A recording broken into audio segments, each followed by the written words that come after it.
Good morning, Morning, ma'am. ma'am. Good morning, ma'am. Good morning, ma'am. Good morning, ma'am. Good morning everyone students.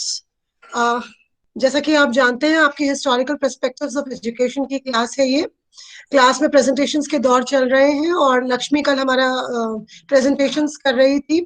Secondary education commission पर लक्ष्मी का presentation चल रहा है। लक्ष्मी थोड़ा सा previous class का रेफरेंस लेते हुए आप आगे बढ़िए। Now the class is all yours. Thank you. All the best. Thank you, ma'am. Good morning, class. Good morning, ma'am. Good morning, ma'am. Good morning, ma'am. Good morning, Good ma'am. morning, ma'am. Good morning. कल हम लोगों ने start किया था secondary education morning. Commission. Good morning. कल हम लोगों ने बात की थी सेकेंडरी एजुकेशन कमीशन की, तो उसका कंटेंट की बात कर ली थी।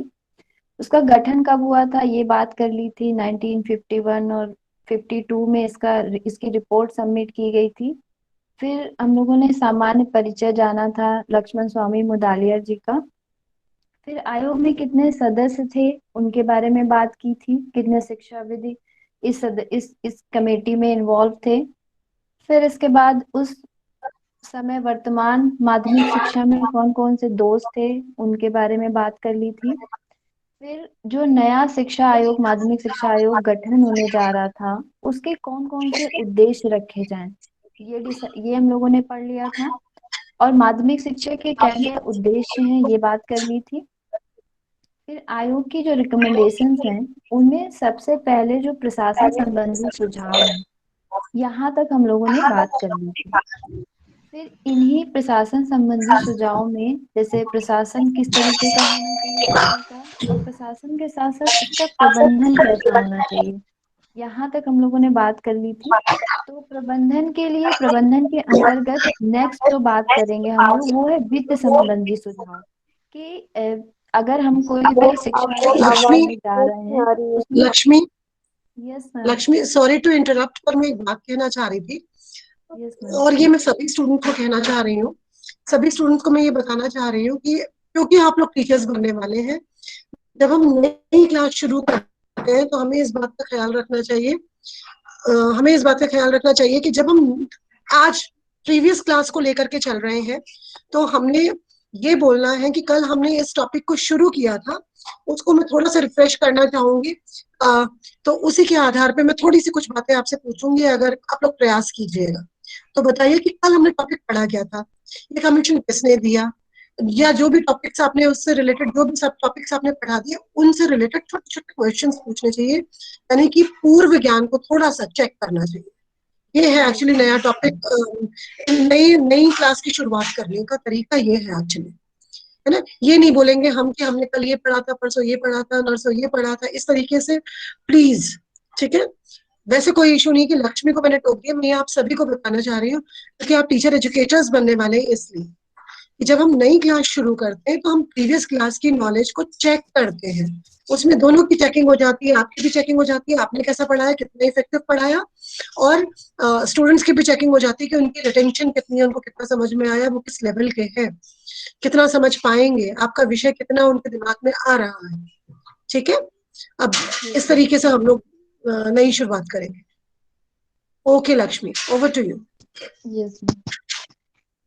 तो नेक्स्ट पॉइंट जिसकी हम आज स्टार्ट करना चाहते हैं वो है वित्त संबंधी सुझाव कि माध्यमिक शिक्षा आयोग में जो अनुशंसा की गई थी, जो भी रिकमेंडेशन दी गई थी उसमें वित्त से संबंधित जो भी सुझाव दिए गए हैं उसमें क्या कहा गया है। तो सबसे फर्स्ट पॉइंट है प्रांतीय तथा केंद्र सरकार द्वारा आर्थिक सहायता। जैसे हम सभी जानते हैं कि जो शिक्षा का विषय है वो समवर्ती सूची के अंतर्गत आता है, तो उसमें केंद्र सरकार का भी हस्तक्षेप होता है और प्रांतीय सरकार जो भी राज्य सरकार है उनका भी इन्वॉल्वमेंट होता है। तो यहाँ पर ये बात की गई है कि जो प्रांतीय सरकारें हैं वो जो शिक्षा की जो भी वित्त संबंधी जो भी समस्याएं हैं, जो भी अनुदान देना है वो राज्य सरकार का काम होगा। लेकिन सिर्फ अगर राज्य सरकार को जरूरत पड़ती है तो वो केंद्र सरकार से भी अपनी आर्थिक सहायता ले सकते हैं। तो शिक्षा के क्षेत्र में दोनों ही सरकारें इन्वॉल्व होंगी, वो राज्य सरकार हो या केंद्र सरकार हो। समय समय पर जो सैब और कैब की स्थापना की गई है, तो समय समय पर सैब कैब से एडवाइस ले सकता है कि हमें किस तरीके की शिक्षा व्यवस्था चलानी चाहिए, और जो राज्य सरकार है वो अपने राज्य के अकॉर्डिंग जहाँ पे जिस चीज की जरूरत है उस अकॉर्डिंग शिक्षा की व्यवस्था कर सकेंगे। नेक्स्ट पॉइंट है आय कर से मुक्त दान। जो भी शिक्षा माध्यमिक शिक्षा में जो भी अनुदान दिया जाएगा या जो भी उद्योगपति वगैरह हैं वो अगर इसमें दान देते हैं, तो वो जो भी पूरी तरीके से 100% इनकम टैक्स फ्री होगा जो भी वो दान देंगे। तो ये इनकम टैक्स एक्ट 80G के तहत अगर कोई भी एजुकेशनल इंस्टीट्यूट को फंड देता है तो उसमें उसको 100% टैक्स फ्री, जो भी दान देगा वो 100% टैक्स फ्री होगा। ये इनकम टैक्स एक्ट 80G के तहत ये बात कही गई है। नेक्स्ट पॉइंट है उद्योग शिक्षा कर का प्रावधान। जो भी उस समय जो तकनीकी शिक्षा की व्यवस्था की जाएगी, उस माध्यमिक शिक्षा आयोग में यह अनुशंसा की गई थी कि जो भी माध्यमिक शिक्षा में जो भी तकनीकी विषय या उसकी जो व्यवस्था की जाएगी वो उद्योग शिक्षा कर का प्रावधान किया जाएगा। जैसे वैट वैल्यू एडेड टैक्स जो लगाया गया है कि जो भी बहुत बड़े बड़े जो प्रोडक्ट हैं, जो भी फैक्ट्रीज हैं, जो भी उद्योगपति हैं, उनसे जो प्रोडक्ट लॉन्च होते हैं उनकी जो सेलिंग होती है उसमें वैल्यू एडेड टैक्स लगाया जाता है। तो वो जो टैक्स आएगा सरकार के खाते में, सरकार के बजट में, वो शिक्षा बजट के रूप में शिक्षा शिक्षा को मतलब सहायता प्रदान की जाएगी। नेक्स्ट है विद्यालयों को मान्यता। कि जो भी विद्यालय स्थापित किए जाएंगे, तो माध्यमिक शिक्षा आयोग किस तरीके की बात कर रहा है कि किन विद्यालयों को हमें मान्यता देनी चाहिए। तो जो भी विद्यालय उस समय स्थापित किए जाएंगे उनको उनके लिए एक निरीक्षण कमेटी बनाई जाएगी जो उसको देखेंगे कि ये विद्यालय किस तरीके के, जैसे विश्वविद्यालय स्तर पर नैक की स्थापना हुई है जो अपने शर्तों को देखता है कि वो विश्वविद्यालय शर्तों को पूरा कर रहा है या नहीं, तभी उसको मान्यता प्राप्त की जाएगी। उसी तरह माध्यमिक स्तर पर भी बात करते हैं कि मान्यता किस तरीके से देनी चाहिए। तो फर्स्ट पॉइंट है बोर्ड द्वारा विद्यालयों को मान्यता। जो भी माध्यमिक विद्यालयों को मान्यता देने वाले जो भी कठोर नियम बनाए जाएंगे, और जो भी विद्यालय के जो बोर्ड होंगे वो देखेंगे कि मान्यता उनकी जो मान्यता की जो शर्तें हैं वो पूरी हो रही है या नहीं। जैसे कोई विद्यालय स्थापित हो रहा है, विद्यालय है, अगर उसको मान्यता चाहिए तो हम ये देख वो जो कमेटी होगी, जो भी विद्यालय के बोर्ड द्वारा जो भी संचालित समिति होगी, कमेटी होगी, तो वो ये देखेगी कि विद्यालय में जो इंफ्रास्ट्रक्चर है वो प्रॉपर है या नहीं है, सैडेड है या नहीं है। जैसे प्राचीन काल में गुरुकुल विद्यालय चलते थे तो पेड़ों के नीचे बच्चों को शिक्षा दी जाती थी। तो इसमें हम ये देखेंगे कि सैडेड इंफ्रास्ट्रक्चर होना चाहिए प्रॉपर। वहां पे जितने तक क्लास चल रही है, अगर 10th तक क्लास चल रही है तो कम से कम 10th क्लासरूम होने चाहिए। बालक और बालिकाओं के लिए अलग अलग वॉशरूम होने चाहिए, और सपोर्टिंग स्टाफ होना चाहिए। सपोर्टिंग स्टाफ में क्लर्क होने चाहिए और सफाई कर्मचारी, ये सब होने चाहिए। अगर ये सारी सुविधाएं किसी विद्यालय में हैं, बेसिक चीजें, बेसिक नीड की जरूरतें जो भी पूरी विद्यालय पूरी कर रहा है अगर बच्चों के लिए, तो ही उन्हें मान्यता देनी चाहिए। अगर ये सारे शर्तें कोई विद्यालय पूरी कर रहा है, ऐसा नहीं कि किसी विद्यालय में 5 तक क्लासेस चल रही हैं और सिर्फ 2 ही क्लासरूम है, तो ऐसे विद्यालयों को मान्यता नहीं देनी चाहिए। फिर नेक्स्ट है विद्यालय निरीक्षकों की नियुक्ति होनी चाहिए। अगर कोई विद्यालय निरीक्षकों की नियुक्ति किस लिए होनी चाहिए कि अगर कोई विद्यालय जिनको मान्यता प्राप्त हो चुकी है, अगर वो उसके बाद वो सही ढंग से कार्य नहीं कर रहे हैं तो उनकी मान्यता को रद्द कर देना चाहिए। ऐसे कुछ कठोर नियम बनाने चाहिए। नेक्स्ट है पाठ्यक्रम के विषय में संबंधित सुझाव। कि जो भी माध्यमिक स्तर पर जो भी पाठ्यक्रम चलाया जाएगा तो वो किस तरीके का होना चाहिए, हमारा जो पाठ्यक्रम है उसकी किस तरीके की संकल्पना इन्होंने दी है माध्यमिक शिक्षा आयोग ने। तो माध्यमिक शिक्षा आयोग ने ये कहा है कि जो भी विषय पढ़ाए जा रहे हैं, जो भी विषय पढ़ाए जा रहे हैं, सिर्फ वही मात्र शिक्षा का माध्यम ना हो कि सिर्फ उन्हें पुस्तकीय ज्ञान दिया जा रहा है और उसके अलावा उन्हें कुछ नहीं दिया जा रहा। तो इन्होंने अपने शब्दों में कहा है कि पाठ्यक्रम का अर्थ केवल उन सैद्धांतिक विषयों से नहीं है जो विद्यालय में परंपरागत रूप से पढ़ाए जाते हैं, वरन इसमें अनुभवों की वह संपूर्णता भी सम्मिलित है जिनको छात्र विद्यालय, कक्षा, पुस्तकालय, प्रयोगशाला, वर्कशॉप, खेल के मैदान तथा शिक्षकों तथा छात्रों के अनेक अनौपचारिक संपर्कों से प्राप्त करते हैं। जैसे इन्होंने बात की कि हमें सिर्फ पुस्तकीय ज्ञान से ही बच्चों को शिक्षा नहीं दे सकते हैं। बच्चे जो भी फॉर्मल और नॉन फॉर्मल या इनफॉर्मल वे से जो भी विद्यालय में सीखते हैं, जैसे खेल के मैदान में बच्चे सहयोग की भावना कैसे होनी चाहिए, नैतिकता, टीचर से कैसे हमें बात करनी है, किस तरीके के संस्कार होने चाहिए, तो इन सब चीजों के बारे में भी बात की है कि हमें बच्चे को ओवरऑल डेवलपमेंट अगर करना है तो हमें सभी चीजों पे ध्यान देना चाहिए कि वो प्रयोगशाला में किस तरीके से काम कर रहा है, डिसिप्लिन वे में है या नहीं है। तो इन सब चीजों में ध्यान देने की बात की गई है। पाठ्यक्रम किस तरीके का होना चाहिए, इसके लिए इन्होंने कुछ सिद्धांत दिए हैं, जिसमें पहला है माध्यमिक शिक्षा पाठ्यक्रम का एक संपूर्ण इकाई होना। जैसे माध्यमिक शिक्षा में जो भी पाठ्यक्रम चलाया जाएगा उसको एक संपूर्ण इकाई होना, मतलब उसको पूरा मानना कि ये अगर हम ये पाठ्यक्रम बच्चों को प्रोवाइड करते हैं तो इससे बच्चे का जो माध्यमिक स्तर के लेवल पे जितना भी डेवलपमेंट होना चाहिए वो हो जाए। इस तरीके का पाठ्यक्रम होना चाहिए, मतलब आधा अधूरा नहीं होना चाहिए। उसमें सिर्फ उसमें सिलेबस के साथ साथ जो भी करिकुलम डिसाइड किया जा रहा है उसमें को करिकुलर एक्टिविटीज भी समाहित होनी चाहिए। नेक्स्ट है पाठ्यक्रम का जीवनोपयोगी होना। पाठ्यक्रम जो भी प्रोवाइड किया जा रहा है बच्चों को माध्यमिक स्तर पर वो उनके जीवन से संबंधित होना चाहिए, जीवन से संबंधित भी होना चाहिए और उसका वो कुछ यूज भी कर सके, इस तरीके का पाठ्यक्रम होना चाहिए। मतलब उन्हें कोई टेक्निकल नॉलेज भी दी जानी चाहिए, जैसे कंप्यूटर की नॉलेज है, या उन्हें कोई सिलाई बुनाई कढ़ाई इस तरीके के विषय भी पढ़ाने चाहिए, जिससे अगर वो माध्यमिक शिक्षा के बाद अपना कोई रोजगार करना चाहें तो वो कर सकते हैं। नेक्स्ट है पाठ्यक्रम द्वारा अवकाश का सदुपयोग करना।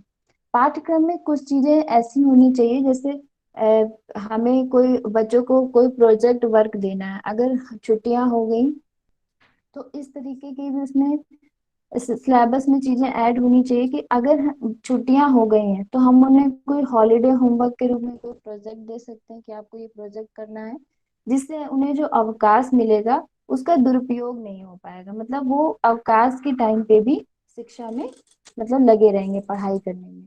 तो इस तरीके का पाठ्यक्रम होना चाहिए। पाठ्यक्रम विषयों का सह संबंधित होना।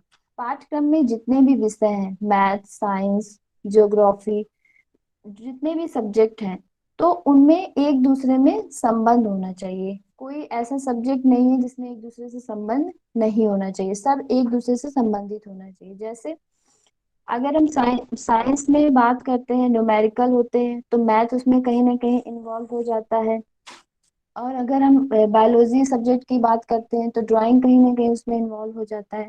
ज्योग्राफी में भी ड्राइंग कहीं ना कहीं इन्वॉल्व हो जाता है, ये उसमें भी कहीं ना कहीं मैथ या साइंस इन्वॉल्व होती है। तो जितने भी सब्जेक्ट हैं वो एक दूसरे से कोरिलेटेड होने चाहिए। नेक्स्ट पॉइंट है लास्ट, लचीलेपन का सिद्धांत।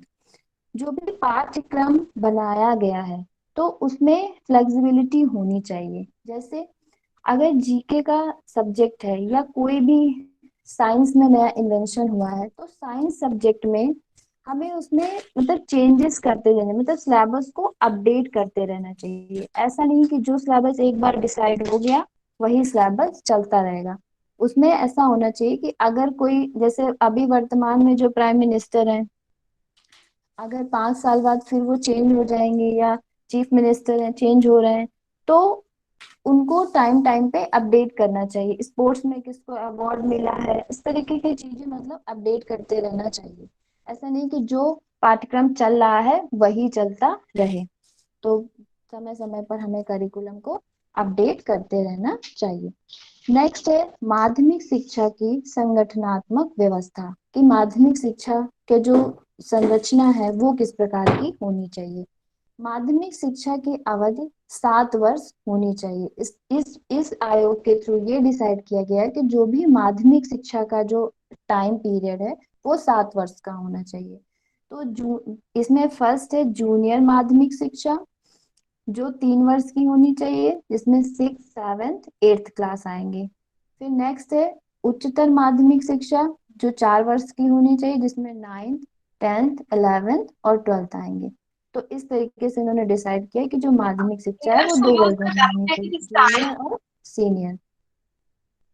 नेक्स्ट है इंटर कॉलेज समाप्त कर दिया जाए। इन्होंने कहा कि जो इंटर कॉलेज है, जो 12th वाले उसकी बात की गई है कि उसको समाप्त कर दिया जाना चाहिए, सिर्फ 11th तक ही रखना चाहिए।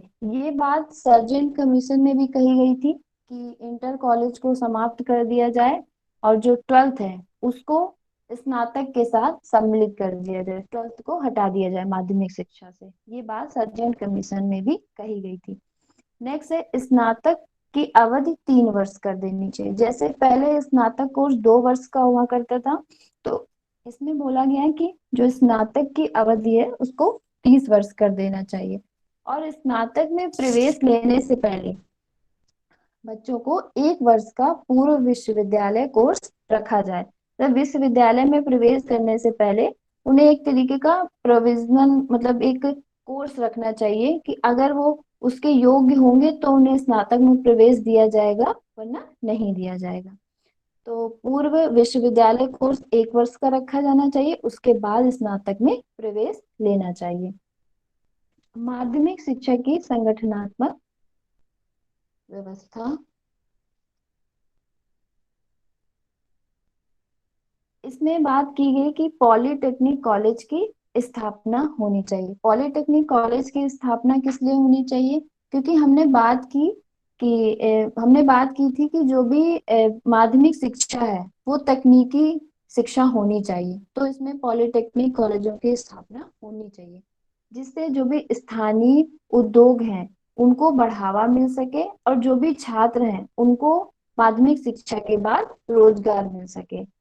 हालांकि जो भी माध्यमिक शिक्षा आयोग उसकी सिफारिश में पॉलिटेक्निक कॉलेजेस की स्थापना हुई थी, लेकिन इससे पहले भी कुछ कॉलेजेस हैं जिनकी स्थापना हो चुकी थी। जैसे पहला कॉलेज है Arthur Hope polytechnic college Coimbatore, जिसकी स्थापना 1945 में हो चुकी थी। तो बहुत सारे जैसे उस समय जो पॉलिटेक्निक कॉलेज थे वो सिर्फ एक या दो तकनीकी कोर्स के लिए चलाए जा रहे थे, लेकिन अभी जो पॉलिटेक्निक कॉलेजेस चलाए जा रहे हैं उसमें एक से ज्यादा कोर्सेज चलाए जा रहे हैं। जैसे फैशन डिजाइनिंग है, सिविल है, आईटी है, तो बहुत सारी उसमें कोर्सेज चलाए जा रहे हैं। तो छात्र अपनी रुचि और क्षमता के अनुसार उनका चुनाव कर लेते हैं। फिर इसके बाद ये जो कॉलेज है उसका नाम 1950 में government college of science and technology कर दिया गया। तो सिर्फ वो मतलब साइंस पे ज्यादा बेस था, आर्ट सब्जेक्ट पे ध्यान नहीं दिया जाता था। तो इसने ये अनुशंसा की माध्यमिक शिक्षा आयोग ने कि जो भी पॉलिटेक्निक कॉलेजेस खोले जाएं वो मतलब एक से ज्यादा कोर्सेज उसमें होने चाहिए। नेक्स्ट पॉइंट है बहुउद्देशीय माध्यमिक विद्यालयों की स्थापना की जाए। बहुउद्देशीय माध्यमिक विद्यालयों से तात्पर्य यहाँ पे ये है कि जो पॉलिटेक्निक कॉलेजेस खोले जा रहे हैं उनकी बात की जा रही है कि उनमें बहुउद्देशीय होने चाहिए, मतलब एक से ज्यादा कोर्सेस होने चाहिए और वो विद्यार्थियों की रुचि और क्षमता के अनुसार पाठ्यक्रम के चयन की सुविधा होनी चाहिए। और जो भी उसमें संबंधित कोर्स चलाए जा रहे हैं उन कोर्स में छात्रों को प्रशिक्षित किया जाना चाहिए। जैसे एक से ज्यादा व्यवसाय के लिए उन्हें निपुण बनाना चाहिए, जैसे सिलाई, बुनाई, कताई, लकड़ी का काम, चमड़े का काम। तो इस तरीके के जो उस समय रोजगार चल रहे थे, जो भी रोजगार उस समय जो भी स्थानीय उद्योगों के अनुसार उन्हें शिक्षा देनी चाहिए। नेक्स्ट है आवासीय माध्यमिक विद्यालयों की स्थापना करनी चाहिए। बड़ी संख्या में आवासीय विद्यालय खोले जाने चाहिए। जैसे विद्यालय अगर दूर हैं घर से तो डेली आने जाने में जो समस्या होती है वो समस्या नहीं होगी। और छात्र जो भी परिवार की प्रतिकूल परिस्थिति होती है उसमें जैसे छात्र पूरे टाइम अपने टाइम रेगुलेशन के हिसाब से टाइम टेबल के अकॉर्डिंग कार्य नहीं कर पाता है, शिक्षण कार्य नहीं कर पाता है, तो अगर आवासीय विद्यालय खोले जाएंगे तो वहां पे वो पूरे टाइम टीचर की निगरानी में रहेगा। वो उसके उठने का टाइम, सोने का टाइम, खाने का टाइम, पढ़ने का टाइम, खेलने का टाइम भी डिसाइड होगा, क्योंकि फिजिकल डेवलपमेंट के लिए हमें खेलना भी बहुत जरूरी है। तो खेलने का भी टाइम वहां पे डिसाइड होगा। तो इसलिए इन्होंने बात की कि माध्यमिक विद्यालय खोले जाएं, और अलग अलग माध्यमिक विद्यालय खोले जाने चाहिए, आवासीय, बालक के लिए अलग और बालिकाओं के लिए अलग। लेकिन अगर वहां पे जरूर जहाँ पे जरूर है ऐसी सिचुएशन कि जहाँ पे हम अलग अलग विद्यालय नहीं खोल सकते, तो उन्होंने सह शिक्षा की भी बात की कि अगर हम अलग अलग विद्यालय नहीं खोल सकते हैं तो वहां पे हम सह शिक्षा के द्वारा शिक्षा दे सकते हैं, मतलब दोनों को एक साथ पढ़ा सकते हैं। नेक्स्ट पॉइंट है बालिका माध्यमिक विद्यालयों की स्थापना की जाए। जैसे इन्होंने बात की कि अलग अलग विद्यालय खोले जाने चाहिए, तो बालिका माध्यमिक विद्यालय अलग खोले जाने चाहिए, क्योंकि उस समय बहुत ज्यादा लड़कियों की शिक्षा के बारे में बात, मतलब लड़कियां बहुत ज्यादा नहीं पढ़ती थी, तो इस वजह से उनके लिए अलग से बालिका माध्यमिक विद्यालय खोले जाने की बात की गई। नेक्स्ट पॉइंट है योग्य छात्रों को छात्रवृत्ति दी जाए। जो भी छात्र योग्य हैं, मतलब ऐसा नहीं कि सबको छात्रवृत्ति दी जाए, जो छात्र योग्य है, मतलब योग्यता के आधार पर वहां पे छात्रवृत्ति की बात की गई थी, इनकम के आधार पर नहीं, योग्यता के आधार पर, कि जो छात्र योग्य हैं उन्हें छात्रवृत्ति प्रदान की जाए। नेक्स्ट है पाठ्यक्रम के विषय। उन्होंने बात की कि पाठ्यक्रम में कौन कौन से विषय होने चाहिए। तो जूनियर हाई स्कूल के विषय इन्होंने अलग बताए और हायर सेकेंडरी के अलग बताए। तो जूनियर हाई स्कूल के विषय कौन कौन से बताए? पहला है भाषाएं, जिसमें हिंदी हिंदी और अंग्रेजी और कोई भी एक प्रांतीय भाषा की बात कीजिए, मतलब त्रिभाषा होनी चाहिए। अगर किसी कोई हिंदी भाषी क्षेत्र है तो वहां पे कोई अलग भाषा होनी चाहिए, और अंग्रेजी को अनिवार्य रखा गया। नेक्स्ट है समाज विज्ञान। समाज विज्ञान को रखा जाए, सामान्य विज्ञान, गणित, कला एवं संगीत, शिल्प, शिल्प में वही सब आ जाएगा जो भी रोजगार से संबंधित विषय है हमारे, वो शिल्प के अंदर आ जाएंगे। और शारीरिक शिक्षा, शारीरिक शिक्षा की भी बात की गई, क्योंकि जब बच्चे स्वस्थ रहेंगे तो ही वो सही तरीके से पढ़ाई कर सकते हैं। नेक्स्ट है हायर सेकेंडरी स्कूल की। हायर सेकेंडरी में इन्होंने विषयों को दो पार्ट में डिवाइड किया गया। पहला अनिवार्य विषय और ऐच्छिक विषय। अनिवार्य विषय में वो विषय आएंगे जो आपको लेना कंपलसरी, मतलब ये विषय आपको लेने ही लेने। और ऐच्छिक विषय में कि आप अपनी इच्छा के अनुसार सब्जेक्ट को चूज कर सकते हैं। तो अनिवार्य विषय में इन्होंने कौन कौन से विषयों को रखा? पहला इन्होंने मातृभाषा रखा या क्षेत्रीय भाषा, कि आप अपने यहाँ की मातृभाषा या क्षेत्रीय भाषा को ले सकते हैं। नेक्स्ट हिंदी प्रारंभिक, अंग्रेजी भाषा, एक उच्च अंग्रेजी, चयनित एक भाषा और एक आधुनिक भाषा को आप ले सकते हैं। नेक्स्ट है एक सामाजिक विज्ञान, जो भी कंपलसरी विषय में रखा जाएगा, गणित, सामान्य विज्ञान और शिल्प से आधारित कुछ विषय इसमें रखे गए, जैसे कताई, बुनाई, काष्ठ कला, धातु काम, सिलाई, कढ़ाई, बागवानी, मॉडलिंग, प्रयोगात्मक कार्यशाला से चयनित एक शिल्प विषय रखे गए, कि इन सब में आपको एक शिल्प विषय लेना ही पड़ेगा आपको। फिर ऐच्छिक विषय, कुछ ऐच्छिक विषय में ऐच्छिक विषयों को कई वर्ग में डिवाइड किया गया।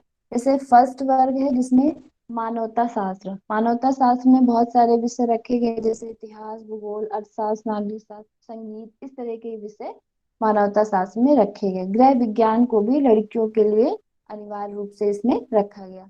नेक्स्ट वर्ग रखा गया, जैसे अभी भी जैसे साइंस स्ट्रीम, कॉमर्स, आर्ट, इस तरह के विषय रखे जाते हैं हायर सेकेंडरी में। तो इस तरीके के ऐच्छिक विषय इन्होंने रखे। जैसे साइंस में केमिस्ट्री, फिजिक्स, बायोलॉजी, इस तरीके के विषय इन्होंने रखे। फिर नेक्स्ट नेक्स्ट इन्होंने जो वर्ग क्लासिफाई किया है वो है तकनीकी, कि तकनीकी विषय होना चाहिए ऐच्छिक विषय में। नेक्स्ट वर्ग 4 में इन्होंने वाणिज्य को रखा, कि वाणिज्य होना चाहिए। फिर फिफ्थ में कृषि, कृषि रखा। कृषि में को कई भागों में इन्होंने डिवाइड किया, जैसे पशुपालन, बागवानी, कृषि रसायन और वनस्पति विज्ञान, इस तरह के विषय रखे। फिर वर्ग 6 में ललित कलाएं, जैसे चित्रकला, ड्राइंग, डिजाइनिंग, कला, इतिहास, संगीत, नृत्य, मॉडलिंग, इन विषयों को रखा। फिर वर्ग 7 में इन्होंने ऐच्छिक विषय में गृह विज्ञान को रखा। यह विषय सिर्फ बालिकाओं के लिए ही है, मतलब ये बात इन्होंने की कि ये विषय सिर्फ बालिकाएं ही ले सकती हैं, बालक वर्ग नहीं ले सकता है। फिर नेक्स्ट पॉइंट है पाठ्य पुस्तकों से संबंधित सुझाव। इन्होंने क्या बात की कि पाठ्य पुस्तक किस तरीके की होनी चाहिए, किस तरीके का उनका निर्माण होना चाहिए, और एक से ज्यादा होनी चाहिए पाठ्य पुस्तकें या नहीं होनी चाहिए। तो किस तरीके की इन्होंने पाठ्य पुस्तकों से संबंधित बात की। तो इसका फर्स्ट पॉइंट है पाठ्य पुस्तक समिति का गठन किया जाना चाहिए। इन्होंने कहा माध्यमिक शिक्षा आयोग में यह अनुशंसा की गई कि जो भी पाठ्य पुस्तक का निर्माण होता है तो उसके लिए एक समिति का गठन किया जाना चाहिए। हर एक प्रदेश में एक पाठ्य पुस्तक समिति का गठन किया जाना चाहिए, और उस समिति में जैसे कौन कौन से सदस्य होने चाहिए, उच्च न्यायालय का न्यायाधीश, राज्य का न्यायिक अधिकारी, एक विश्वविद्यालय का उपकुलपति, क्षेत्रीय लोक सेवा आयोग का एक सदस्य, एक विद्यालय का प्रधानाचार्य, शिक्षा निदेशक और 2 शिक्षाविदों को सदस्य बनाया जाना चाहिए। जैसे यूपी बोर्ड, सीबीएसई बोर्ड और आईसीएसई बोर्ड की बुक्स अलग अलग चलती हैं, तो इन सभी बोर्डों के आधार पर अलग अलग पुस्तक की जो भी पुस्तक पाठ्य पुस्तकों की समिति है वो अलग अलग समितियों का गठन किया जाना चाहिए। नेक्स्ट है पुस्तकों में लोकतांत्रिक मूल्यों को महत्व दिया जाना चाहिए। जो भी पुस्तकें हम बना रहे हैं, जो भी पुस्तकों का उद्धरण कर रहे हैं, जो भी प्रिंट कर रहे हैं, जो भी लिख रहे हैं लोग पुस्तकों को, जो भी समिति में लोग हैं, उनको ये ध्यान रखना चाहिए कि लोकतांत्रिक मूल्यों का हनन नहीं होना चाहिए। उसमें जो भी समता, समानता, प्रेम, भाईचारे की बात की गई है उनको कहीं ना कहीं पुस्तकों में रखना चाहिए। जैसे नागरिक शास्त्र के थ्रू हम लोकतांत्रिक मूल्यों को बच्चों को बता सकते हैं तो वो रखना चाहिए। जैसे अगर हम मोरल वैल्यूज डेवलप करना चाहते हैं तो उससे संबंधित हमें नैतिक शिक्षा की बुक्स रखनी चाहिए। तो इस तरीके से हमें लोकतांत्रिक मूल्यों को महत्व देते हुए पुस्तकों को उद्धृत करना चाहिए। नेक्स्ट पॉइंट है पुस्तक उद्धरण हेतु प्रशिक्षण दिया जाना चाहिए। जो भी समितियों जो भी पुस्तक पाठ्य पुस्तकों के लेखन से संबंधित जो भी समिति बनी है, जो भी उसमें लोग हैं, या अगर हम टीचर्स को भी इन्वॉल्व कर रहे हैं उसमें, तो उन्हें पूर्ण रूप से प्रशिक्षित किया जाना चाहिए। पहले उन्हें प्रशिक्षण देना चाहिए। जैसे ये बात लर्निंग विदाउट बर्डन 1993 में भी कही गई है कि जो भी टीचर्स हैं, क्योंकि टीचर्स क्लासरूम में बच्चों को पढ़ाते हैं तो वो अच्छे से समझ सकते हैं कि बच्चे किस तरीके के कंटेंट को सही तरीके से समझ सकते हैं, तो उनको भी इन्वॉल्व करना चाहिए इन कमेटीज में। या अगर हम उन्हें इन्वॉल्व नहीं भी कर रहे हैं तो अगर वो कोई सुझाव देना चाहते हैं पुस्तकों के प्रिंटिंग में या लिखने में तो वो अपने सुझाव दे सकते हैं। जैसे अगर वो ये कहते हैं कि बच्चे चित्र के द्वारा अच्छे से समझ लेते हैं तो उनकी बात को प्रेफरेंस देनी चाहिए, और चित्र के लिए ब्लॉग बनाने चाहिए बुक्स में। और अगर जो भी टॉपिक पढ़ाया जा रहा है उसके अकॉर्डिंग उसमें एक्टिविटी या चित्र को दर्शाना चाहिए। तो टीचर्स को भी इन्वॉल्व करना चाहिए इन समितियों में। नेक्स्ट है एक विषय है तो अनेक पुस्तकों का निर्माण। जैसे एक विषय पढ़ाया जा रहा है तो उसमें उसकी एक से अधिक बुक्स होनी चाहिए। जैसे बच्चे क्लास में होते हैं तो उसमें इंडिविजुअल डिफरेंसेस होते हैं, कोई पॉइंट वाइज चीजों को समझ लेता है, कोई पैराग्राफ में समझता है, कोई पिक्चर्स के थ्रू समझता है, कोई फ्लो चार्ट के थ्रू समझता है। तो इस तरीके की चीजें उसमें होनी चाहिए कि अगर एक से ज्यादा बुक्स हैं तो वो अपने इंटरेस्ट के अकॉर्डिंग उन बुक्स को चूज कर लेंगे। अगर ऐसा नहीं है तो उन्हें सिर्फ एक ही बुक पढ़नी चाहिए। तो एक एक ही क्लास के लिए, एक ही विषय के लिए अलग अलग राइटर्स की बुक्स होनी चाहिए जिससे बच्चों को असुविधा ना हो पढ़ने में। और एक बात बोली गई है कि पुस्तकों में किसी एक धर्म, किसी एक वर्ग की बात ना की जाए।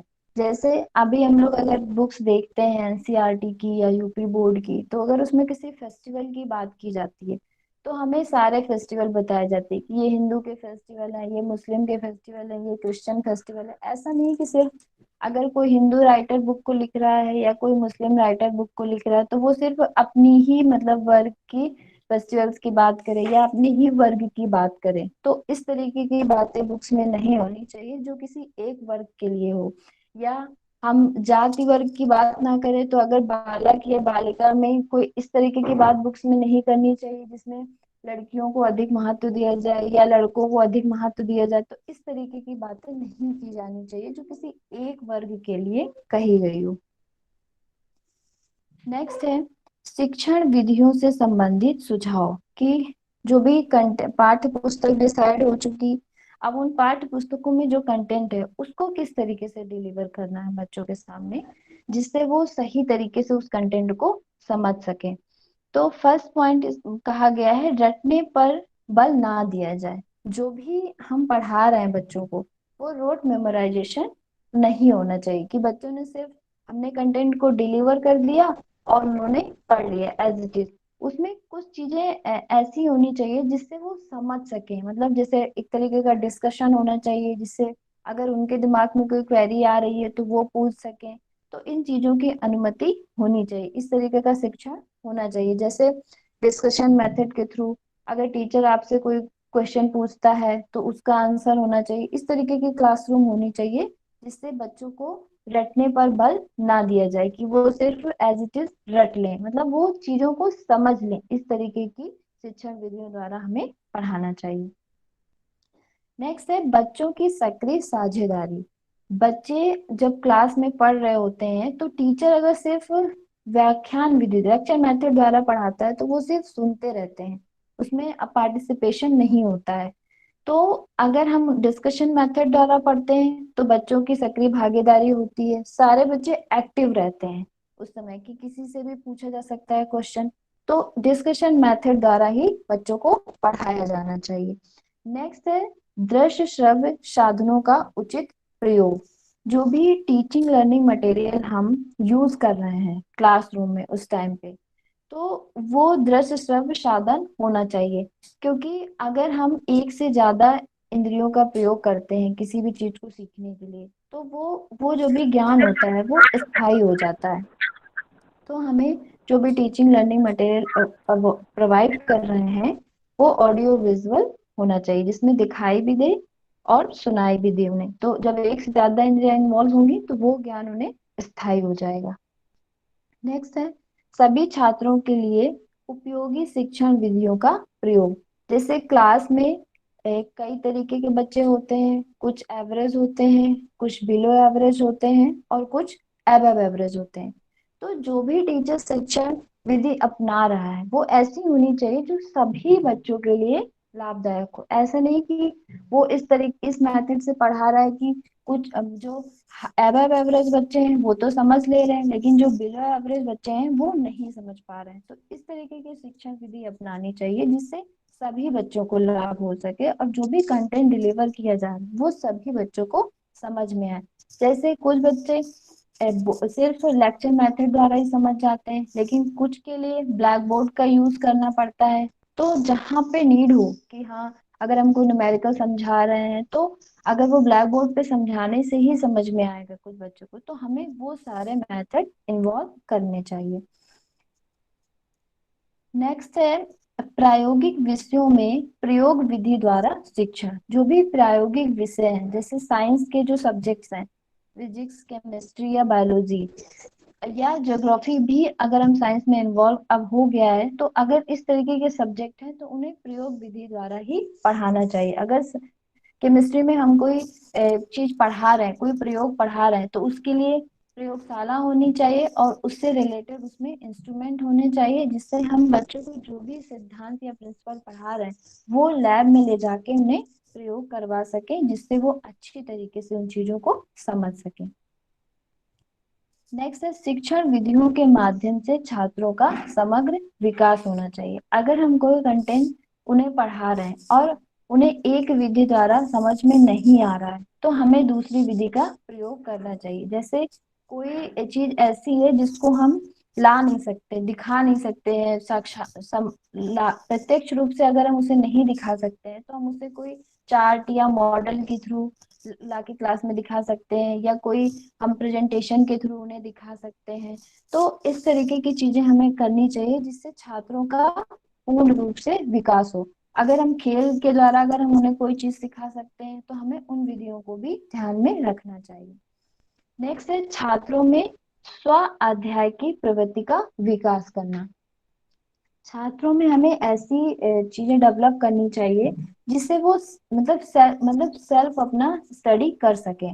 जैसे हमें अगर हमने कोई असाइनमेंट दे दिया उन्हें कि आपको इस टॉपिक पे काम करना है तो वो सेल्फ स्टडी करने की कोशिश करेंगे। या हमने उन्हें कोई प्रोजेक्ट दे दिया तो वो प्रोजेक्ट मेथड हो गया, वो प्रोजेक्ट के थ्रू चीजों को ढूंढेंगे, अरेंज करेंगे और फिर उस पे काम करेंगे। तो इस तरीके की चीजें भी करनी चाहिए क्लास में टीचर्स को, जिससे बच्चे जो है वो सेल्फ स्टडी की तरफ मोटिवेट हो सके। नेक्स्ट है विद्यालय भवन से संबंधित सुझाव। माध्यमिक शिक्षा आयोग लक्ष्मी, ने लक्ष्मी, यस मैम। बेटा सॉरी टू इंटरप्ट बट मुझे ऐसा लग रहा है कि नेक्स्ट क्लास हेड सर की है और 4 मिनट हमें चाहिए थोड़ा सा आज की क्लास को वाइंड अप करने के लिए, है ना? Yes ma'am. हाँ, तो कितनी आपकी स्लाइड्स है? 39 स्लाइड्स है? मैम 30, एक तो 38। उसके डिफरेंस की होगी। 37 है टोटल। ओके, ओके, 36 या 35। कोई बात नहीं, कोई बात नहीं, आप बहुत अच्छा पढ़ा रही हैं। और आप अगर किसी को भी क्वेरी है, कोई भी क्वेरी है तो आप ले लीजिए 2 मिनट। किसी का कोई क्वेश्चन हो तो पूछ लीजिए।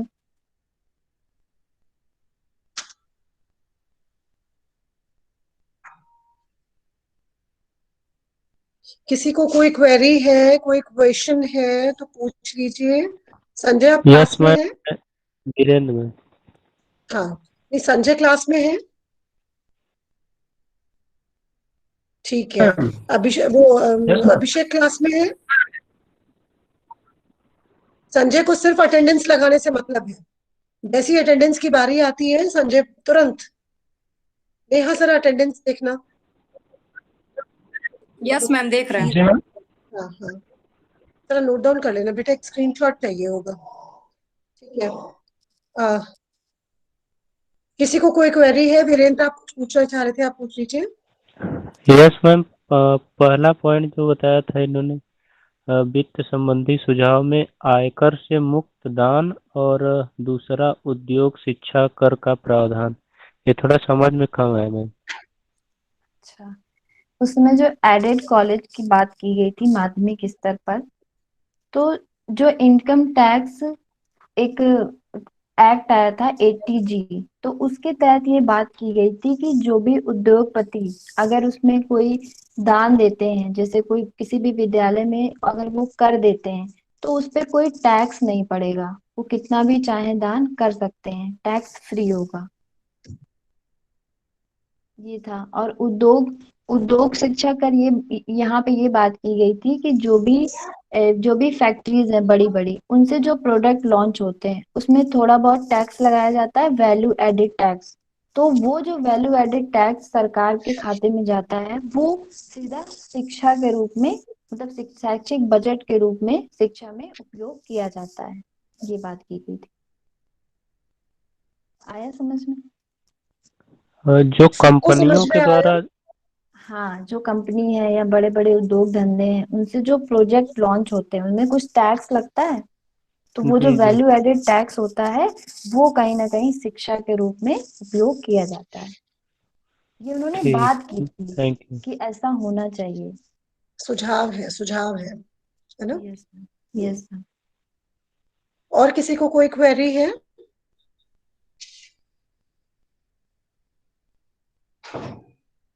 इतिहास जैसे विषय को थोड़ा सा रुचिकर बना करके पढ़ाने का कोई तरीका हम लोगों को इजाद करना पड़ेगा, वरना historical perspectives, history and historical perspectives किसी के भी हो थोड़ा सा उबाऊ जरूर हो जाते हैं। तो क्लास, जैसे आपका सजेशन है, इस कमीशन का भी सजेशन है कि क्लास इंटरैक्टिव हो, थोड़ा बातचीत करते हुए।